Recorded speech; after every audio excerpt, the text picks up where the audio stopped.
I'm doing it. I think I am. This is not easy. I'm surprised at just how difficult it is. I see that no one's on, so I'm gonna go grab some water and see if I get somebody.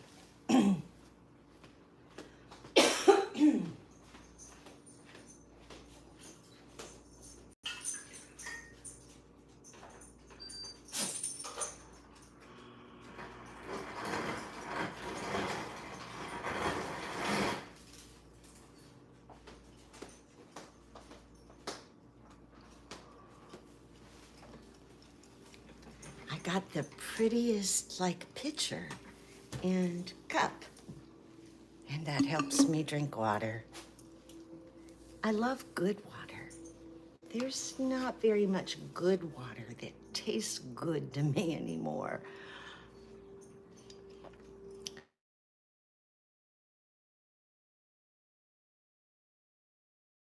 Got a call. I guess I should stop the calls when I'm doing it on my phone. I'm sure I'll learn. You wouldn't think that this would be so difficult for me when I've had a radio talk show. And I do remember the first time, and oh my goodness, I was so nervous. And talking is so easy for me. And there's so many things that I'm interested in that you wouldn't think I'd be nervous. And then additionally, I've spoken before thousands of people. And every single time I'm nervous. But this has been more nerve-wracking than anything I think I've ever done. Or more scary, I guess. And there are several reasons for it. One is that I've been out of the spotlight or out of the workforce for a while and been doing my own thing, which is discovery and adventure, and I've always been very curious. So I've been into a lot of things. And the things that I used to speak on in the radio show were things that I knew like the back of my hand. Leadership, and Stephen Covey, 7 Habits, Scott Peck. So it was easy. Or I was talking about the cemetery industry or grief. And those things are just second nature to me. But this is new information. And I've come such a journey to get here. Really unbelievable. And when I look back at my family, I see that it has been a journey.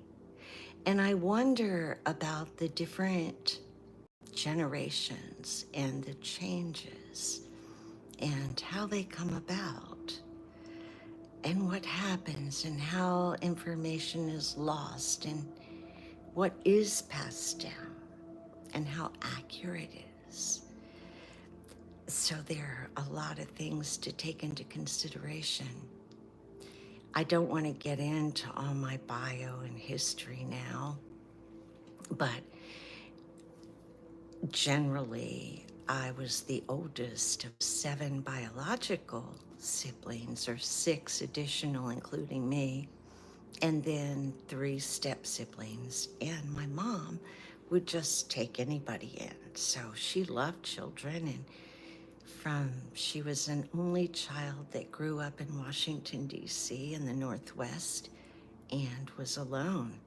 And so she wanted to have friends. So she had them. And I was the first. Problem was, I never got too much time with her because I was the first. And all the others seemed to get crazier and crazier. I remember when I was a little girl, the first dream that I had every night was kind of between a dream and a nightmare. But there would be big bubbles, like huge bubbles, and they would crowd each other out and pop. And looking back, it was probably because we were always running out of room, maybe.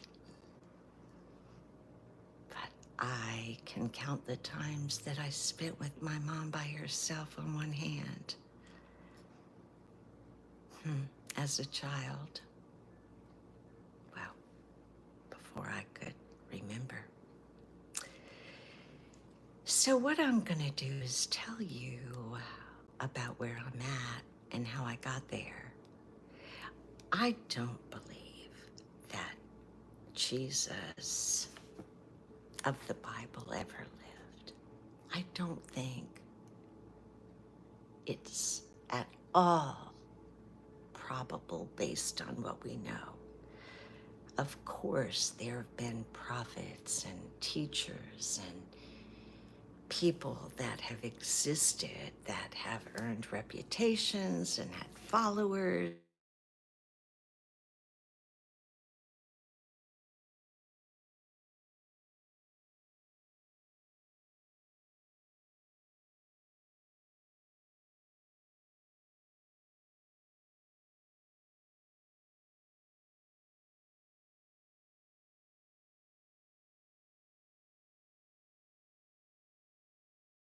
Enough truth.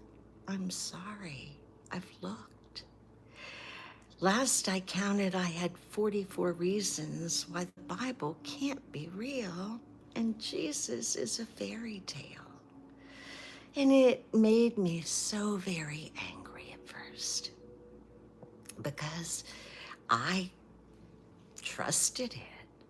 Once I gave my life to Jesus, which I did, when I did it, I went full head on, deep. And everything I read was from the Bible. I studied it, I thought about it, I meditated on it, I stuffed it down everybody's throat. And to think all that time, those people didn't even really exist. Kind of, I think that qualifies as making me mad. We only get one time around, one life, or on this earth that we know about. And I've always wanted to live it to my utmost, to my very best. I don't know. I guess that was mute. I thought, well, maybe that'll make the speaker louder. And I don't even know if it needs to be. But I'll watch it, I guess, and see. So what I'm gonna do is start out, I've learned so much. I'm gonna start out with Doug Vogt's work on multidimensional theory of existence and talk about that first. I've got the book here, I believe. See, when you research, which is worth talking about, what happens is I'll look at something and I'll get an idea or go, I need to find out more about that. And so I'll go to get another book. There's my weed pipe. I smoke weed. That's a whole nother story, and I'll get into that at some point. But when you go to look for a specific book, then you'll find something and that'll reference something else, and you think, oh, I know where I can find that. And so it's on and on and on. And you can't put the books away unless there are times like I'll put, tabs in them, and you can see this one. I've got all kinds of tabs in to remind me. Same with a lot of them. If they're on that bookshelf, I've probably used them or read parts of them. And I never set out to get books. I just looked for the older books, which I've always liked.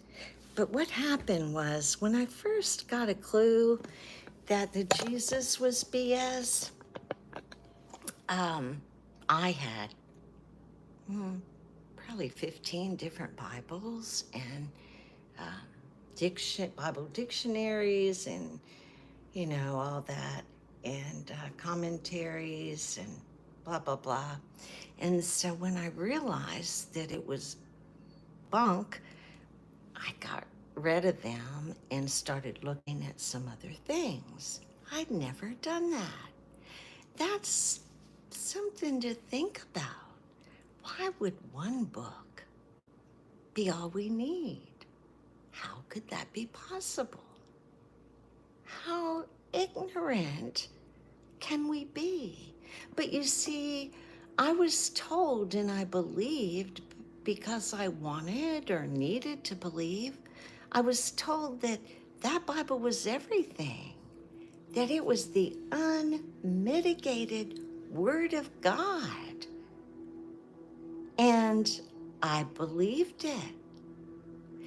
When I got saved, I was at a very low point in my life. I'd always known God existed. I don't think you can much breathe and not know that somebody had to develop or create all this, right? And then there's, those magical feelings, and then there are things like sex and singing and things that blow your mind, and camouflage and music and coincidence, and there's magic everywhere. You have to know that God's there. But then in 81, at a very low point, I went to a little Baptist church and they got me, and I just threw in the towel. I gave everything up and made that commitment. And if you're like me, when you make a commitment, you're in. I never considered that this book might be bunk. I never thought that there was anything written before it. I never had any reason to question it until I did. And all through my life, there's been a thread of uncovering deception. Isn't that weird? I can tell you some wild stories, and I will, if you'll stay with me. I mean, some wild stories that all tie together.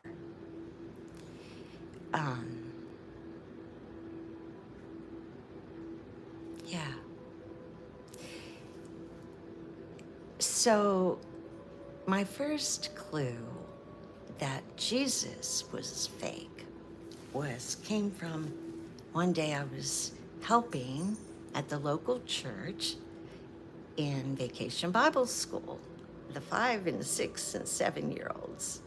And one of the girls, the teenage girls, came in to talk to them and did a little skit and said, "We know about Jesus from Josephus." And I started thinking, I don't know much about Josephus. I'm going to look him up. Well, that was the beginning of the end, my friend, because he was the major creep. What a scammer.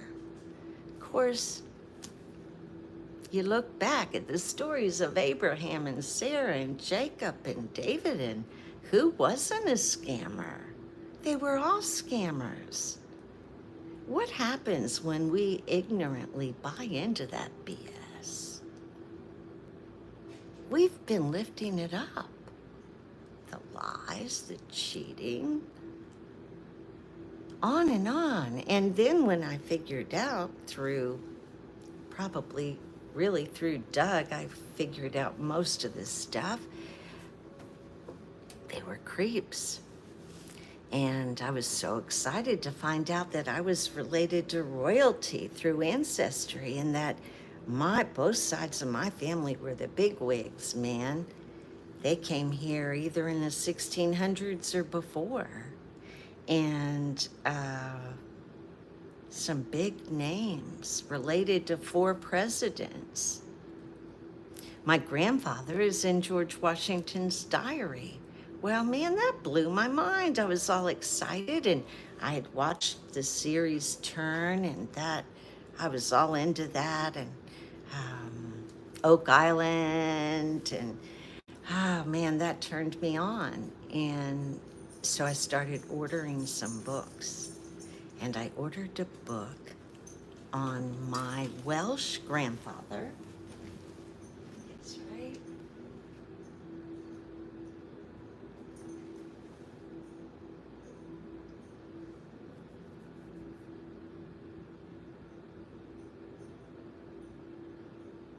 Right here.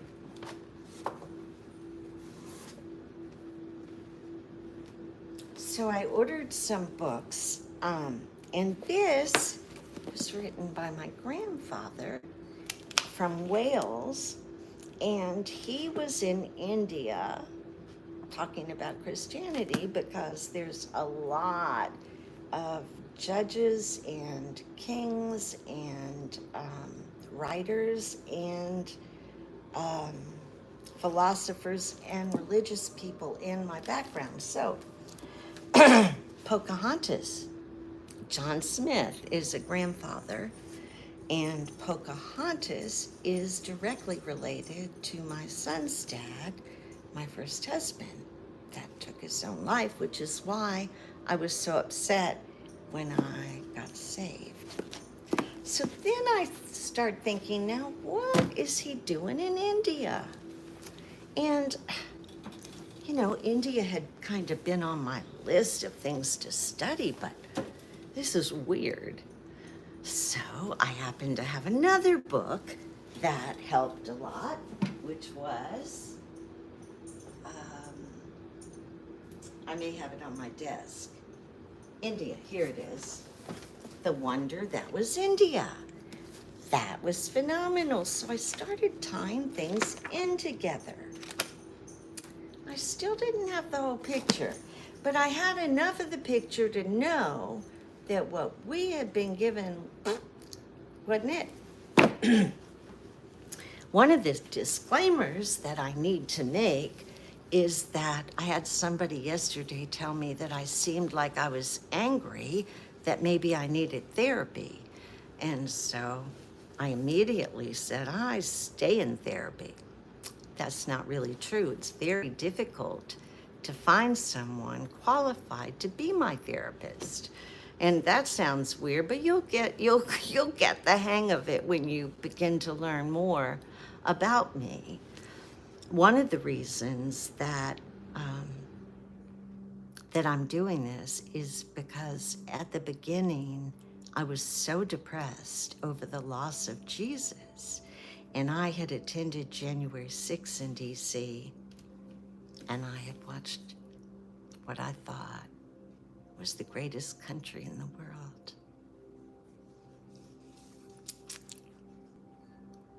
fall so low. It scared me. I had felt safe here. And every single foundation fell apart. My mom had recently died, and I struggled. So I went and said that I wanted to get off the antidepressants I had been on for 30 years, 200 milligrams of Zoloft. And the doctor at Mayo wanted to add another prescription. No thanks, I said. Health has always been my highest value, and I have been addicted to everything under the sun. Good and bad, for sure. I've got a chemical imbalance that shows up in our family going way back, if you can imagine, John Smith. So when this happened, I just threw all the antidepressants out the door and went cold turkey, which is not the thing to do if don't know what you're in for. But I did, and I was depressed anyway. So I just figured I always thought if I needed to be, weaned off something, just lock me in a room and throw a piece of bread in now and then. and I'll be good. Let me just get it over with. So that's what I did, and it took really about 6 months for me to begin to get well. And when I got well, my brain started working like never before. Clarity. And I started crying. I hadn't cried in 30 years. I lived in the cemetery industry and have had a lot of heartaches through life, and the antidepressants, I guess after so many years, they just shut me down. I used to do a lot of funerals for people and feel so daggone guilty because I didn't cry. I'd be like twitching my eyes trying to get a tear or two. Hard-hearted Hannah. I just couldn't get one out. But then when I got off the antidepressants, I started feeling everything. And thanks to the Amen Clinic, I had a brain scan, and I found out that I have PTSD, acute anxiety, attention deficit disorder, and major depressive disorder. That's what my brain scan showed. And it shocked me and made me more depressed because I didn't know I had those things. I thought it was fine. I'd always been a workaholic or a holic of something and had a lot of energy, and so I've been very productive through my life. That didn't mean I was healthy, and I've taught leadership all my life. That didn't mean I was a great leader. It just meant, and I knew the stuff. And I took on a leadership role because I was the oldest of 7+. You just kind of step in there and do what you got to do, and it's not easy to get out of being bossy once you've learned how to get things moving and how to orchestrate people.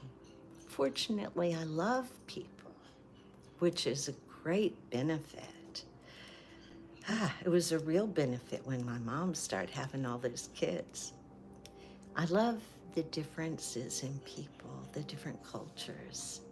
And I'll never understand the need for greed or to have more than we need. I'll never understand it. I'll never understand the love of plasticky looking things.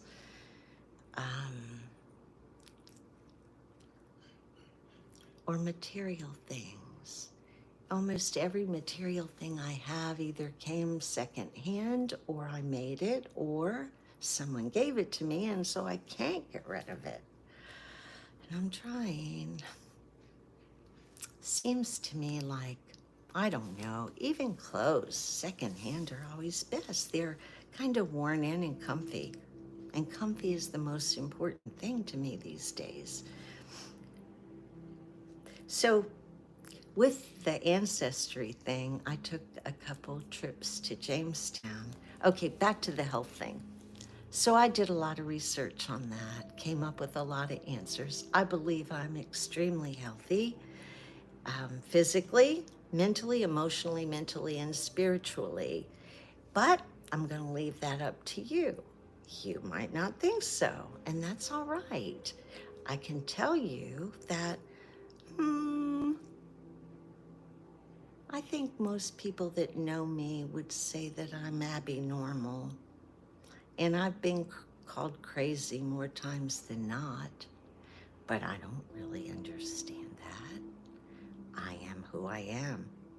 It's like, how do you compare yourself to someone else? I've only ever been in this body, and I've only ever had this mind. I know I can aggravate the heck out of some people, particularly my family, and honest to God, I have no clue why. You know, additionally, I'm one of those weird people with the, what is it? Introverted, INTP, introverted thinking, perceptive kind of people. And they're very difficult to get along with So I kind of got it from every end. Add to that that my dad was very obnoxious, and that stuff can't help but rub off on you. And I get a good dose of it every now and then, and I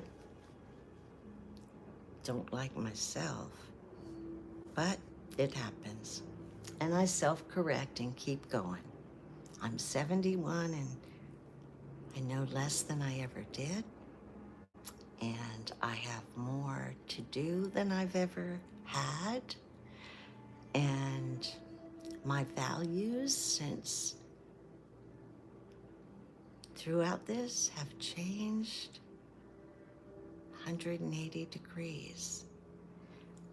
At first, I thought from the 60s I had ended up back in the same place, but that's not so. Everything I ever believed has been proven not to be true. And I'm beginning again and trying to live in a way that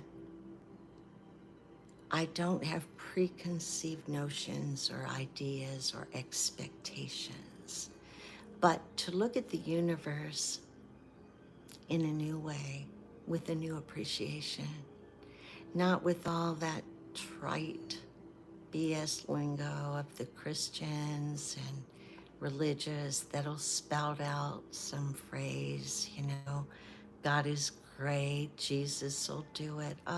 It just really makes me want to throw up. I wasn't really all about that to begin with, but yeah. Now, all it does to me is make me think of how deceived and manipulated people have been. It's no different than the stars on the Jews. Why didn't somebody tell them? But why didn't they ask? Why didn't they see the writing on the wall? Same reason we don't. First of all, we believe the narrative we've been sold, and the complicity and money that's gone into keeping that narrative strong, I doubt any of us would believe. And we want to be comfortable. We've been programmed. When we're out working in the fields to make our own food with the people we love, we're happy and healthy. But when we come and work in these buildings with all this energy piped in that the body isn't used to, and we're carrying all these electronics with us, and they're attached to us, and I don't know, it's just not normal and natural. And sometimes I lay in bed and think, I've got to get out of here and get to the woods. I'm fortunate. Every morning I get up and my feet hit the ground and I get outside and I feel God, life, air. I can breathe. I see life teeming around me, and I'm good. We weren't made to be kept in buildings and attached to electronics. And our health today is so bad because in 1871, well, way before that, but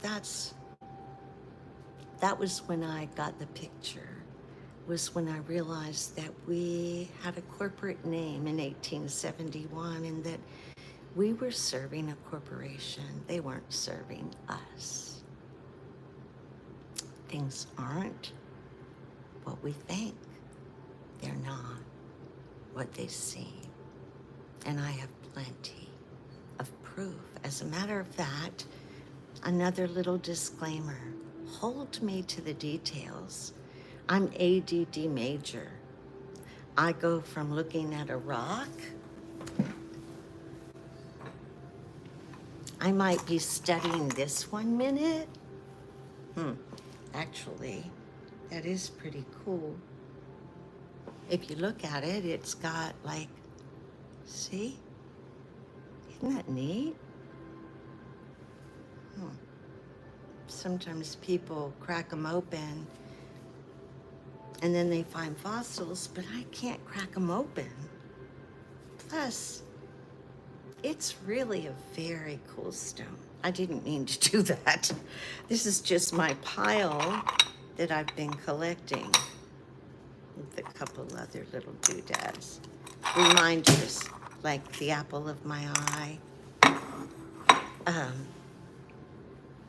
And the Fibonacci letters, you know, the perfection of everything is so very cool. So I keep these things around just to remind me of how perfect our world is. And that helps to lead in to the fact that I believe we live in a multi-dimensional world where information is everything. It says who we are, what we do, where we go, when the sun comes up, when it doesn't. It's in charge of all the cycles and all the things we know that line up with math and physics and quantum, and it explains why we have differences, and it reconciles them. And it's still no different than what you want it to be, because there has to be a wizard somewhere, right? Someone, somewhere had to come up with this. And everything is cycles. Everything is a cycle. My fingernails are cycles.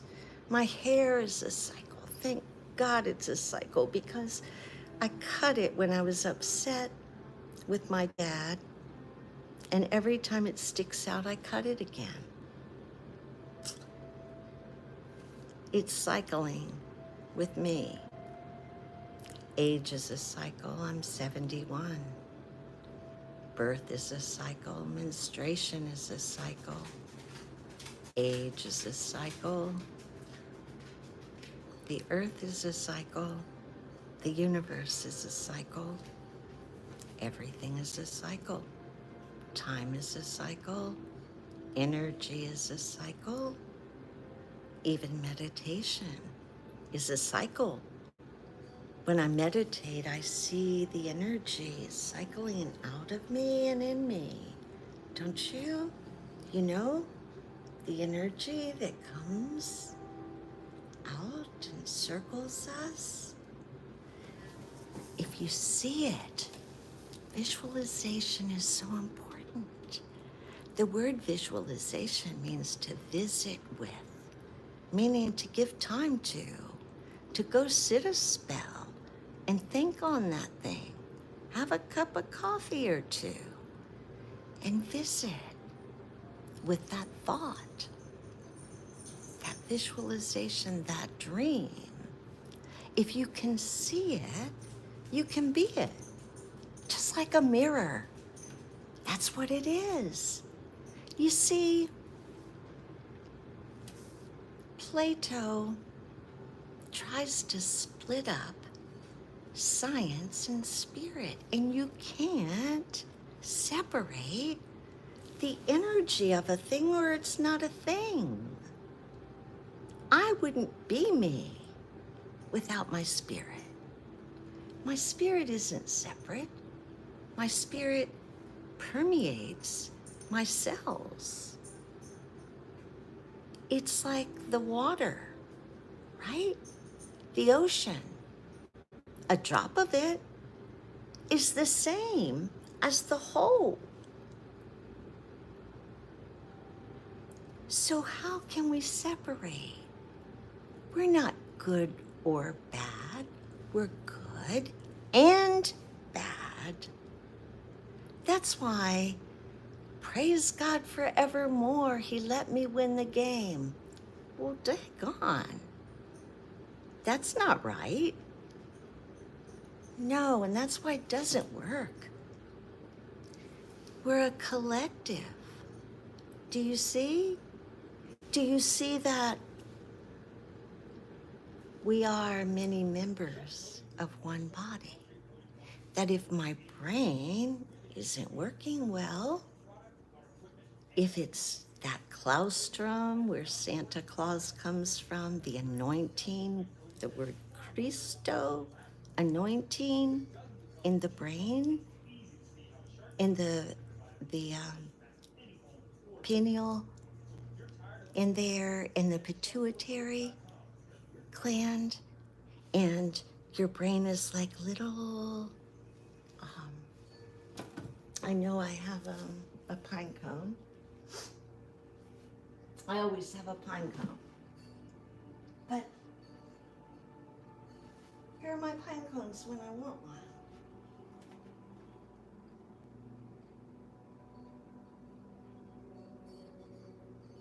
Well, that's too weird. I always have a pine cone. Anyway, well, I know.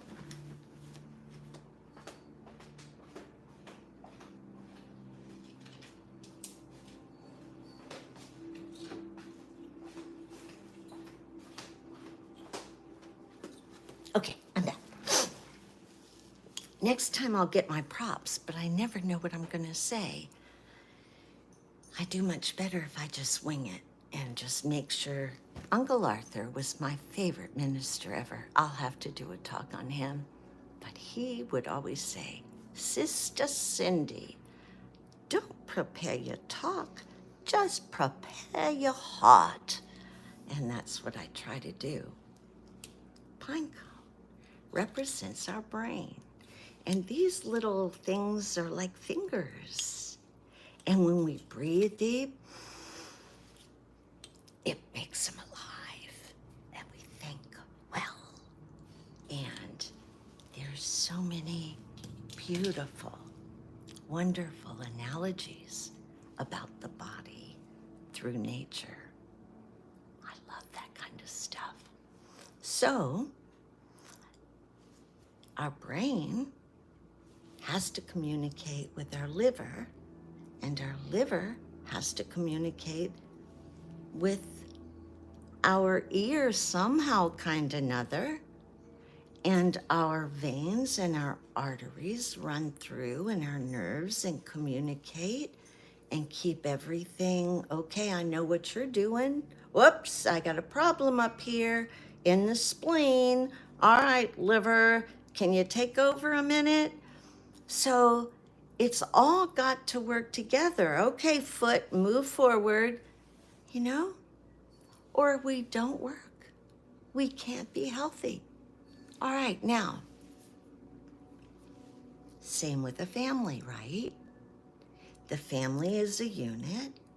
If it works together, if it communicates, if the unit, the sum of the parts is greater than the whole, if the unit, the family members respect and value one another, they lift one another, and then you get the synergy, which is more power than the sum of the parts.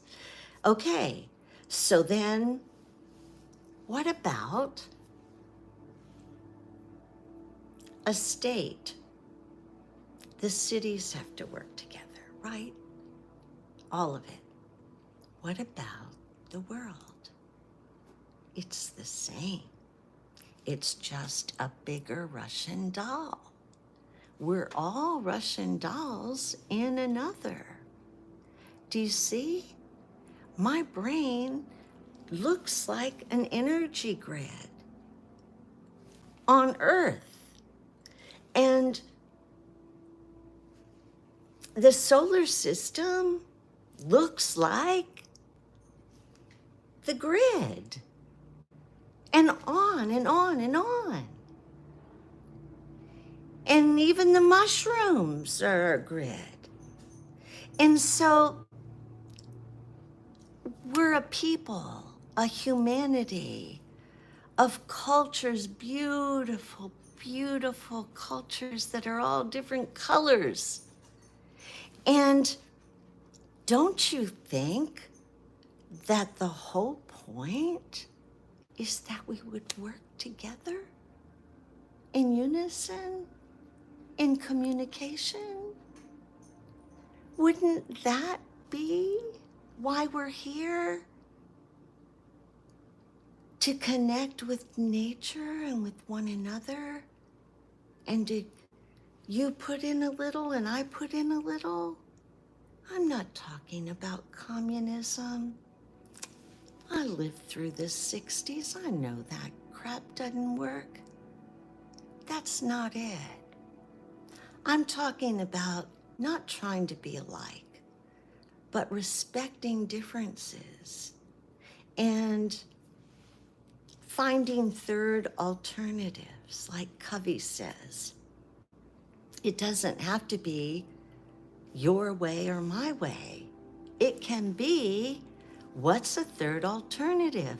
Let's agree not to leave the table until we come up with something that is okay for both of us. What about that? What about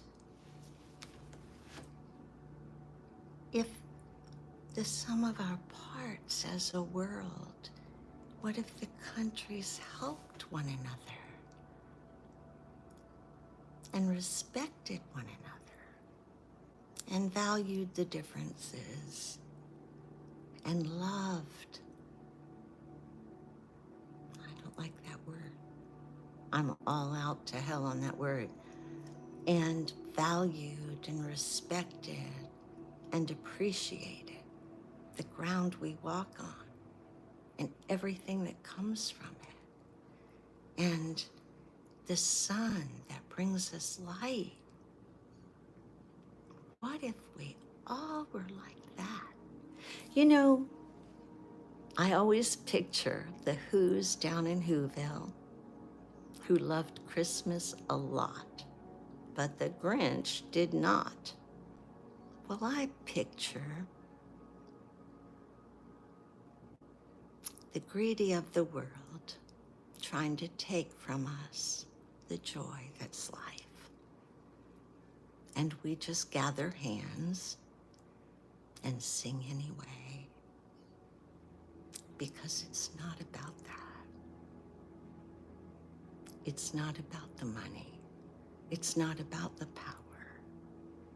It's about caring for each other and respecting our differences and valuing life enough to find the third alternatives so that we can all be well together.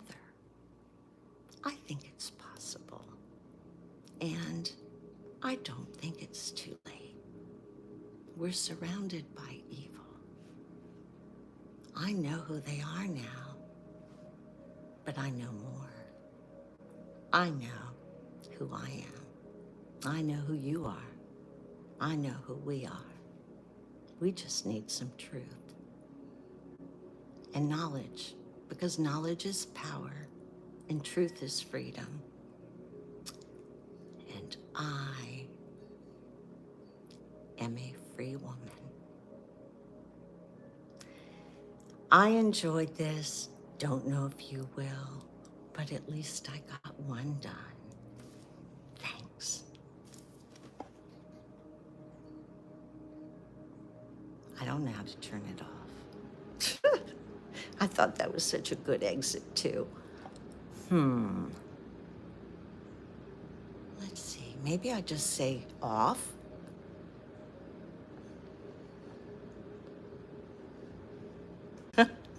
Pretty funny.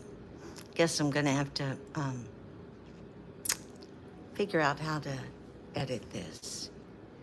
That's what I don't like.